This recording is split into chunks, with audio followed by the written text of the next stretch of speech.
Winters in Oregon were always bitterly cold, but to Walter, the chill outside had never once compared to the icy numbness that had frozen solid within him for nearly 20 years. The old wooden cabin nestled deep in the thick pine forest was his self-imposed exile from the world, a place with no voices, no war, and no forgiveness. Walter had once been a Marine. He had survived Afghanistan, but the man in him, he believed, had died long ago. Sleepless nights interrupted by gunfire echoing from memory. Days waking up without knowing why he was still alive. He once had a mother, a younger brother, and once loved a brown-haired girl named Rachel. Then war sliced everything away, leaving behind a gaunt, middle-aged man with hollow eyes, living like a shadow in the wilderness. He had no wife, no children. This small house, with its peeling wooden walls, dim ember-lit hearth, and old radio crackling with static, was the only place left on Earth where he didn't have to ask permission to exist. Here, no one asked what he was thinking. No one looked at him with pity. No one told him to get over it. Because truthfully, he never wanted to get over it. He only wanted to live quietly, like someone whose life had been forgotten. The forest around the cabin was blanketed in early snow. Wind howled through the slats, occasionally letting out a scream like rage long held back. Walter didn't feel fear. On the contrary, he felt peace. This place required no words, no show of strength, only to live and wait for the end, as quietly as a flame slowly dying in the hearth. Each morning, he brewed thick black coffee, leaned back in his old wooden chair, and looked out the misted window. No internet, no schedule. He lived by the rhythm of wind, snow, and silence. Sometimes weeks passed without a single word spoken. Sometimes he muttered to himself or to the old coat hanging behind the door, the last remnant of his soldiering years. At night he lit the fire and reread old books, their pages yellowed by time. Some were scorched, ones he'd thrown into the fire in a fit of rage, only to regret and pull back out. Once he stared at a torn page, hands clenched until they bled, after recognizing the name of a fallen friend mentioned in an old article he had kept like a relic. Then winter came earlier than usual. The snowstorm that night struck without warning, bringing waves of piercing cold as if the forest itself were howling in fury. Trees bent, brittle branches snapping in the dark. Walter sat near the fire, eyes fixed on the rising embers, watching them vanish. He saw his reflection in them, once ablaze, now fading unnoticed. Outside, the snow fell thickly. Inside, the fire cracked faintly, its yellow light flickering across the rough wooden walls. Walter pulled the wool blanket over his knees, preparing to doze off, and then he heard it. A soft scratching at the wooden door, faint as the wind, but with a rhythm, a strange sound cutting through the whistle of wind and the groan of timber. Walter sat upright, tilting his head to listen. Another sound, this time a low, weak whimper, tired and desperate. He stepped toward the door, instinctively gripping the axe hanging by the wall.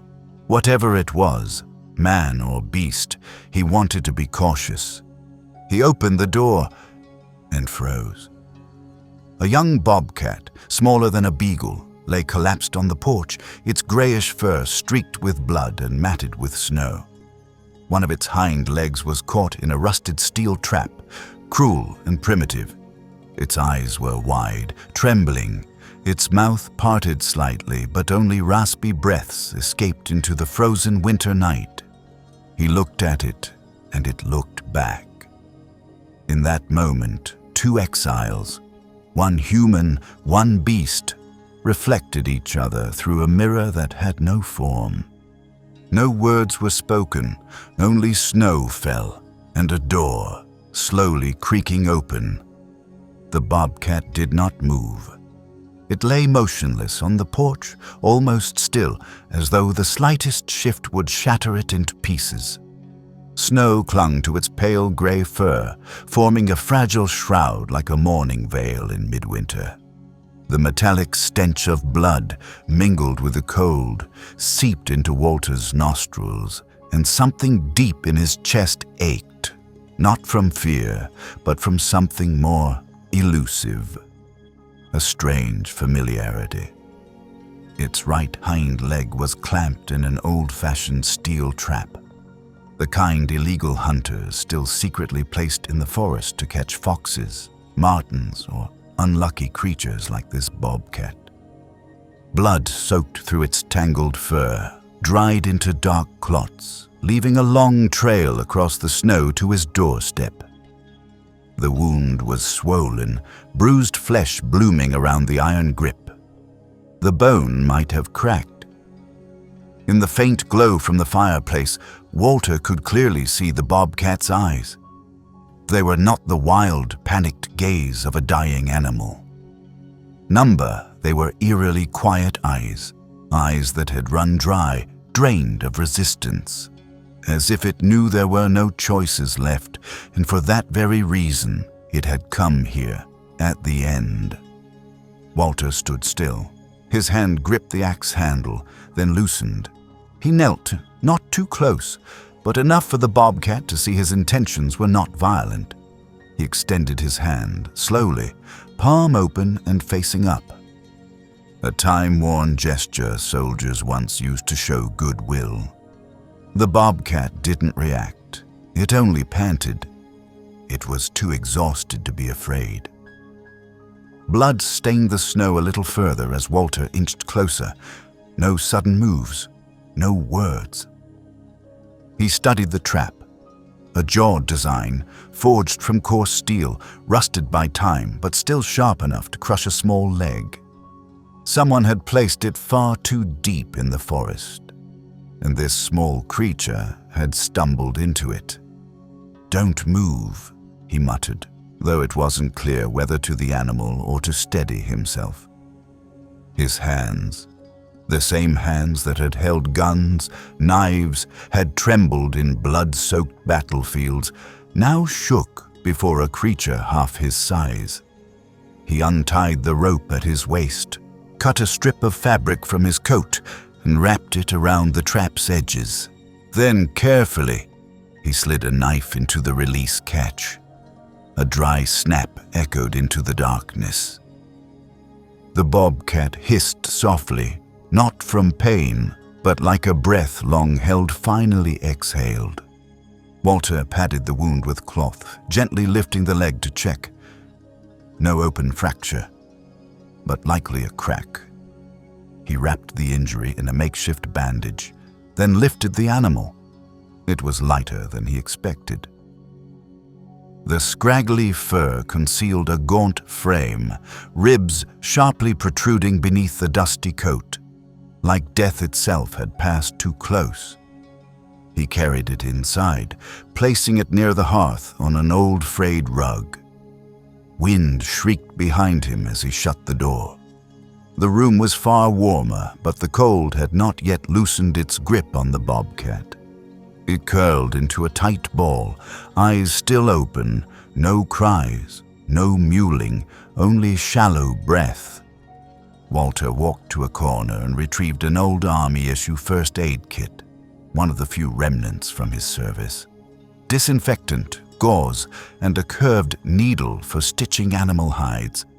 He boiled water, shaved a knob of ginger, crushed it, and mixed it with dried herbs. An old remedy he had learned from a native elder long ago. It wouldn't heal the bone, but it would reduce swelling and dull the pain. Then he sat beside the small creature and began his work in silence.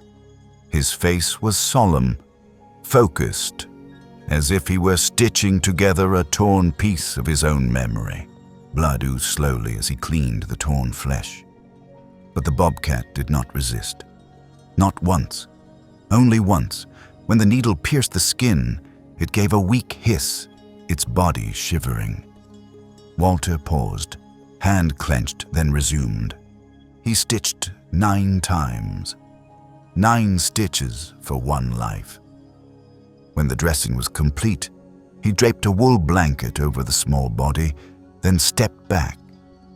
There was nothing to say, nothing to ask. Each had lost too much to demand anything from the other. The firelight danced across the timber walls, casting the bobcat's shadow high and long, like a soul suspended between life and death. Walter stared at it for a long time. The bobcat lay there, its breath shallow but steady, its body no longer clenched as it had on the porch. Beneath the blanket, its rough fur pressed into the dusty rug, like a wild child laid gently into a cradle for the first time.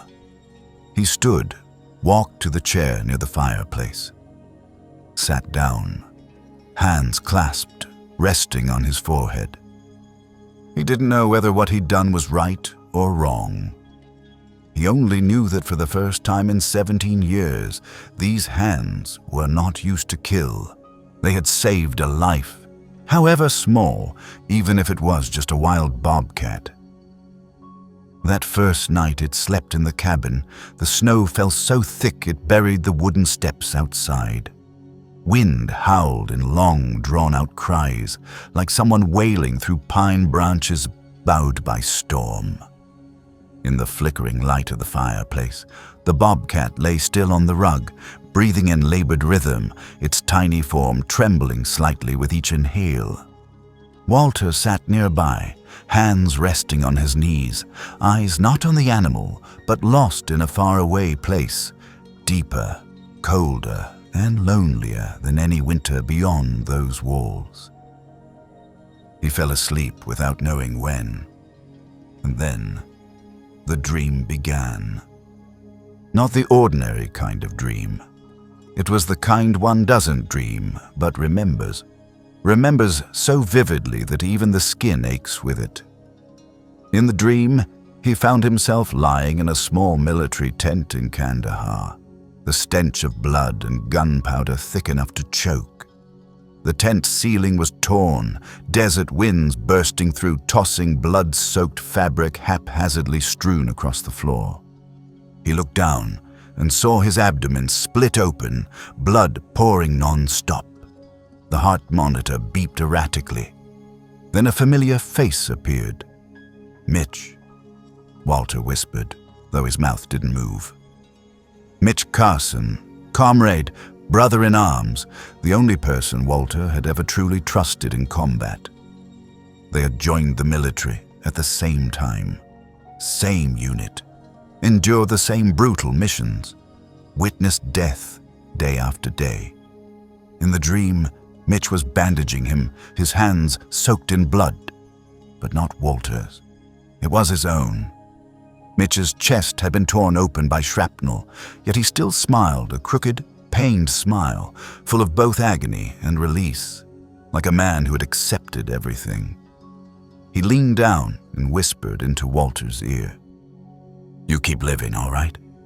My part ends here." Then Mitch exploded. A deafening blast shook the entire tent. Everything blurred into a sea of fire, fragments of a body fluttering through the air like scattered paper flowers. Walter jolted upright, heart pounding, cold sweat streaming down his back. It took him several seconds to realize he was back in reality, in the old cabin, deep in a forest blanketed in white. The fire still glowed faintly. The wind still howled beyond the window, but within him, another storm was raging. His breath was as heavy as stone. His throat was dry and burning. His hands clenched into trembling fists, then released. His heart thudded wildly, dragging broken memories up from the past like a flood. He had once believed he could forget. Had trusted that by living in the woods, No news, no familiar faces, no triggering images.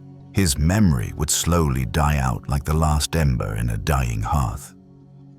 But the truth was, no one escapes what they've seen or what they've lost.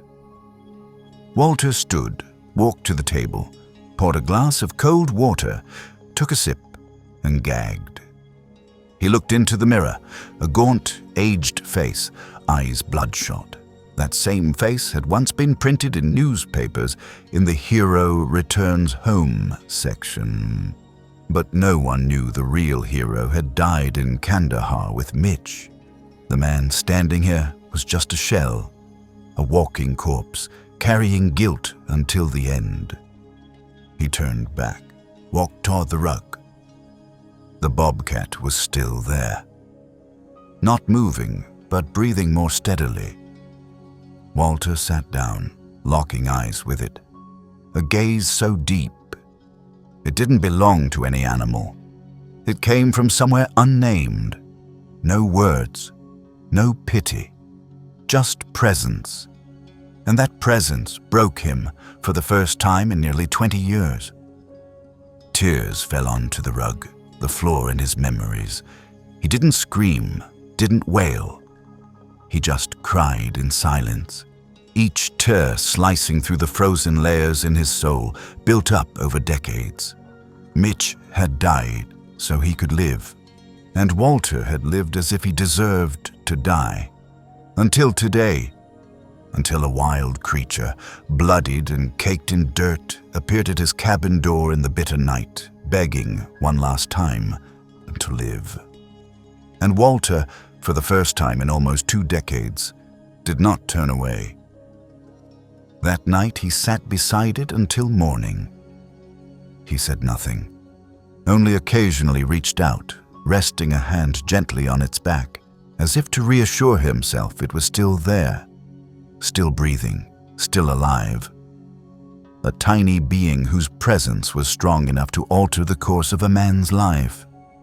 The fire glowed red until dawn. When the first light pierced through the frost-covered window and reached the cabin, Walter saw the bobcat open its eyes. It turned to look at him, not in fear, not in weakness, simply present. And at that moment, he placed his hand atop its head. "Luna," he whispered. This time, it wasn't a calling, it was acceptance.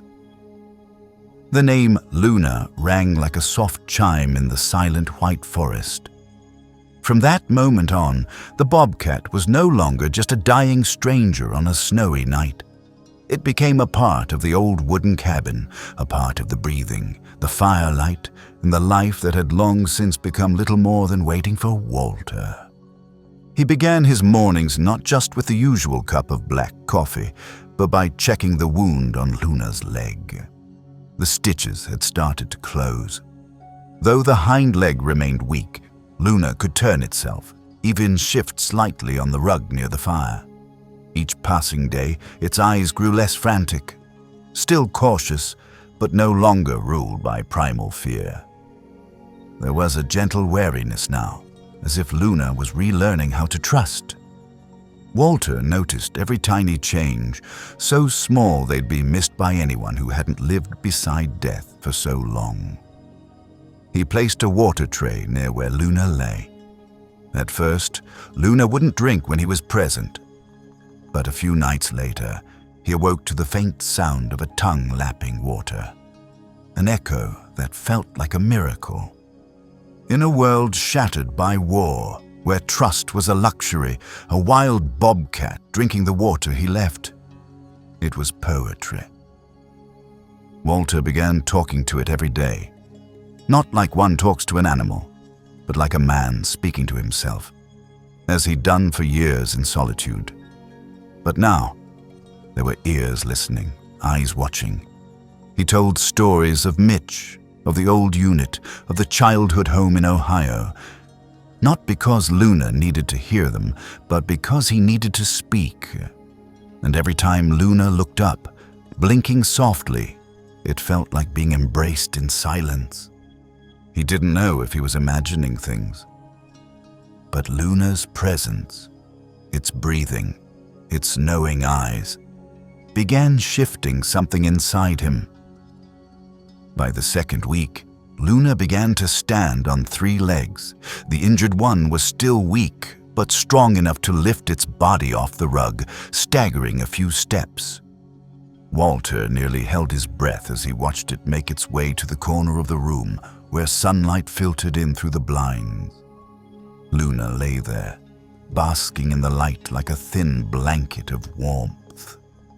That sight, a creature once dying under a porch now resting in sunlight, made Walter want to cry. Not out of pity, but because he realized Luna wasn't just healing. She was showing him something he had long forgotten, the way back to being alive. Every day, he spent time tidying the cabin, something he hadn't done in years. The old curtains were dusted off and books reopened. He split more firewood, kept the flames going steadily. The tiny kitchen began to smell of broth, roasted corn, and cornbread. Walter found his old army notebook, now transformed into a journal. He wrote, "January 18th, cold. The animal is still alive, and so am I." Simple words. But for a man who once wanted to forget even his own name, that was the beginning of coming back. One day, as he opened the window for fresh air, Luna suddenly looked up. Her ears perked, eyes fixed on the woods. Walter stood still, said nothing, didn't stop her, just watched. She stood, stepped out onto the porch, limping but steady. Walter followed. The snow had thinned, revealing patches of soft earth and broken twigs. The sun rose higher than usual, casting the first spring light through bare branches. The wind no longer screamed, but carried the scent of soil, pine sap, and promise. Luna walked slowly around the cabin, sniffing each tree base, each stone as if remapping her territory. Walter sat on the porch steps, silently watching. For the first time in years, he felt his chest loosen its grip on the past. Not fully healed, but light enough to feel the present beat again. By the 3rd week, Luna could run. Not far, not fast, but enough to loop once around the clearing and return to nest in her old blanket. She liked sleeping under Walter's writing desk, where he often sat journaling and reading. Sometimes she rested her head on his leg, eyes half closed. Other times she lay in the shadows, quietly watching the words he scribbled, like a gentle, silent companion. Walter wrote more. Not just in his journal, he began writing about the war, things he'd never told anyone. He wrote to Mitch, to those who never came back. He wrote to free himself. And he wrote about Luna, the little being shaped like moonlight on snow. He wrote about how she never asked for anything, never expected anything, just lay there and made him want to live again. Spring slowly settled in. The snow melted completely, and young grass sprouted along the forest trail. Birds returned. Gentle, misty rains tapped against the wooden roof each morning. Luna started venturing farther. Some mornings, she vanished into the woods for hours. Walter worried, but by evening she returned, fur sprinkled with leaves, a fresh scratch on her ear, and in her eyes, wild light had returned. He realized Luna was remembering who she was. She wasn't a house cat. She was a bobcat, creature of the forest, born to roam, to live by instinct, to be free. Walter knew, and he began preparing his heart for the inevitable. But not yet. For now, they still had each other, and every minute of it he cherished more than any medal he had ever received. It was a gentle morning, quieter than usual. No crows, no howling wind through the pines. The sun rose late, its light thin as mist after rain. Walter sat on the cabin porch, holding a mug of long, cold coffee, eyes gazing toward the path into the woods.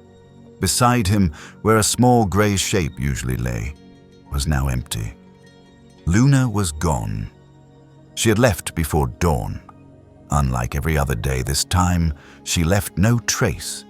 No paw prints in the mud, no snapped twigs, only a vague feeling curling in Walter's chest, as if the air itself had shifted, as if something had quietly withdrawn from the world. A few days ago, he had seen the signs. Luna began to gaze at the forest for longer stretches. Her eyes no longer lingered on him as they once had, but turned outward toward the scent of pine resin, fresh grass, and the unknown. She still returned to the cabin after each trip, still nestled her head into his hands when she slept, but Walter noticed. The longing in her eyes was slowly transforming into something else, a thank you, a farewell. And so this morning, without a word spoken, he knew. She had chosen to return to instinct. Walter didn't go looking. Not because he didn't care, but because he had learned one thing from living in the woods. Some things must be allowed to come on their own and must also be allowed to go. He simply sat there, listening to the forest with all the stillness in his heart. From time to time, the wind nudged the window, stirring the old blanket where Luna used to lie. Her scent remained. The warmth had left, but everything seemed to linger, not vanish, only folded into another dimension, quiet and sacred. He stood and slowly walked to the old pine tree at the edge of the forest. On the ground, he placed a piece of dried meat and a few drops of warm water, like a small ritual. No name was called, no expectation, just a space left, should someone even once remember the way home. That day passed slowly, like an old film reel, dragging frame by frame. Walter cleaned the room, folded the blanket, brushed off the fur, and wiped the floor. He didn't cry, didn't smile either, but his eyes, for the first time in a long time, were no longer red from sleeplessness. They were calm, clear, like a lake just past a storm. He wrote in his notebook, March 5th, she chose the forest. I didn't keep her, because I know what it feels like not to be yourself. 3 days later, when Walter woke up, there was a small paw print outside the door. Not clear, not deep, but enough to let him know. She had returned, just for a moment. Maybe looked through the door, maybe caught a familiar scent, then gone. From that day on, every few days, the paw prints returned. Some days, just one. Some days, a full circle around the cabin, as if she had stayed a while, then left. Walter never stepped outside, never tried to catch a glimpse. He simply kept placing meat and water each morning, steady as a habit, like a whisper that never needed a reply. He still wrote, more than before, not just journal entries, but letters without recipients. Small stories from a strange winter when a veteran who thought himself dead inside was called back to life by a wild creature who came to his door during a snowstorm. Once, he wrote, I didn't save her. She was the one who saved me. I only did one thing. I opened the door. Spring passed. Summer arrived. The forest grew thick and loud with life. Walter began rising earlier, taking slow walks around the cabin each morning. He no longer feared old dreams, no longer spoke to himself. His voice was lighter now. A smile hovered at the corner of his mouth, as if someone had reminded him. You survived. Not the war, but after the war. That evening, as the sun dipped behind the trees, Walter sat on the porch, a cup of mint tea in his hand. He looked toward the forest and tilted his head slightly, as if listening. A faint sound, like grass rustling or maybe just imagination. But he smiled. He didn't need to see. He knew. She was still out there, still herself. And that was the most beautiful thing he had ever witnessed. There are beings who come into our lives not to stay, but to teach us how to live again. Autumn arrived like the earth's gentle exhale. Not loud, not dazzling, just paler sunlight, the first leaf falling onto the doorstep, and distant insect calls echoing in the afternoon. Walter's cabin remained quiet in the woods, its wooden roof covered in moss, smoke from the chimney rising each morning like a quiet signal to the world that someone still lived here. Luna didn't return anymore. It had been over 2 months. No paw prints, no soft steps on dry leaves, no gaze through the window at dawn. Walter understood. Not because she forgot him, but because she had fully lived out the one thing he had always longed for. Freedom. And when a being learns to live true to its nature, those who truly love it must smile and let it go. Walter still placed a piece of dried meat on the rock by the old pine tree every morning. Not in hope, but love needs no conditions. To love is to still leave a space, even knowing they may never return. He finished his final manuscript. Not a book, just loose pages, unnumbered. Fragments of writing, but honest, about war, about silence, about tears and the things that can't be said aloud, about Luna. He wrapped them in cloth and sent them to a wildlife conservation center in Bend, Oregon, along with a handwritten note. I don't know how much longer I'll live. But if this story can move someone to open the door for a frightened wild creature out there, then I've done one last thing that matters. Walter, keeper of the moonlight. On a late autumn night, Walter sat on the porch as usual. The moon was full, gentle, not cold. The wind rustled the pine branches, creating a delicate soundtrack for the silence. He closed his eyes and breathed deeply. No bitterness, no turmoil. Only one thing remained: peace. Somewhere out there, deep in the forest, perhaps Luna was living the life meant for her, hunting, climbing, leaping across moss-covered rocks. And though they would no longer see each other, he knew. A part of her heart still lingered on the old rug by the fire, in the carved wooden toys he made, in the water bowl by the window. And a part of him had followed her into the woods, becoming breath, becoming wind, becoming moonlight. Not everyone who comes into our lives will stay, but those who stay in our hearts never truly disappear. A message for those watching this video. If you've ever felt lost, ever lived through days of darkness, I hope this story is like a small moon, gently lighting a quiet corner of your heart. And if one day you see a pair of wild eyes watching you from the window, please don't turn away.